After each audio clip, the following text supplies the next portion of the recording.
బులెటిన్లో మరో breaking news. అభిమాని హత్య కేసులో బెంగళూరు పరప్పన అగ్రహారం జైల్లో ఉన్న కన్నడ హీరో దర్శన్కు జైలు అధికారులు షాక్ ఇచ్చారు. జైల్లో ఉన్న సమయంలో సిగరెట్ తాగడం, వీడియో కాల్స్ మాట్లాడడం లాంటి విషయాలు ఇటీవల సోషల్ మీడియాలో వైరల్ గా మారాయి. విషయం బయటకు రావడంతో 9 మంది జైలు అధికారులపై సస్పెన్షన్ వేటు పడింది.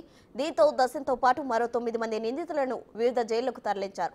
ముఖ్యంగా దర్శన్ను బళ్ళారి జైలుకు పంపించారు.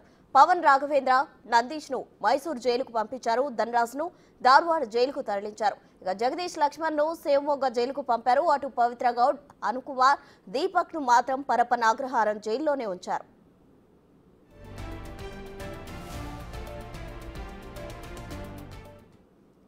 ఇక అభిమాని హత్య కేసులో బెంగళూరు పరప్పన అగ్రహారం జైల్లో ఉన్న కన్నడ హీరో దర్శన్ కు జైలు అధికారులు షాక్ ఇచ్చారు. దీనికి సంబంధించి మరిన్ని వివరాలు మా ప్రతినిధి దామోదర్ అందిస్తారు. దామోదర్, చెప్పండి.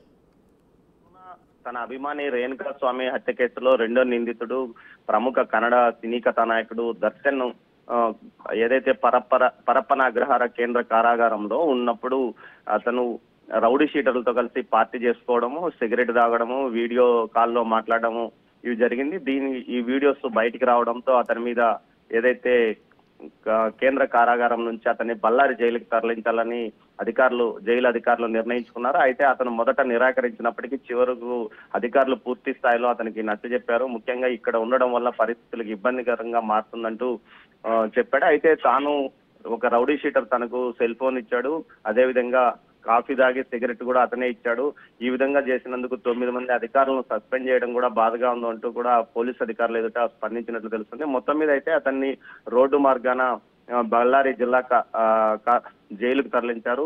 ఏదైతే బళ్ళారి జిల్లా జైలుకు తరలించిన సందర్భంగా పెద్ద ఎత్తున అభిమానులు ఇక్కడ బళ్ళారి జిల్లా జైలు వద్దకు కూడా వచ్చి నా అభిమాన కథానాయకులను చూడడానికి వచ్చారు. అయితే మరోవైపు ఈ కేసుకు సంబంధించి మొత్తం 17 మంది నిందితులను, ఏదైతే విచారణ ఖైదీలను రాష్ట్రంలోని వివిధ జిల్లా కారాగారాలకు తరలించారు. ముఖ్యంగా పరప్పన అగ్రహార జైల్లోనే మొత్తం 17 మంది నిందితులు ఉంటే, అయితే వీరంతా ఈ విధంగా ఏదైతే నిబంధనలు ఉల్లంఘించి చేస్తున్నారన్న కారణంతో వీరిని వివిధ జిల్లా జైళ్లకు తరలించడంతో పాటు ఏదైతే పవిత్ర గౌడ్ అయితే అదే జైల్లోనే ఉంచారో, అయితే వీరి రిమాండ్ ను మరో సెప్టెంబర్ 9వ తేదీ వరకు న్యాయస్థానం పొడిగించింది. మొత్తం మీద ఇప్పట్లో బెయిల్ వచ్చే అవకాశం లేదని తెలుస్తోంది ప్రసన్న.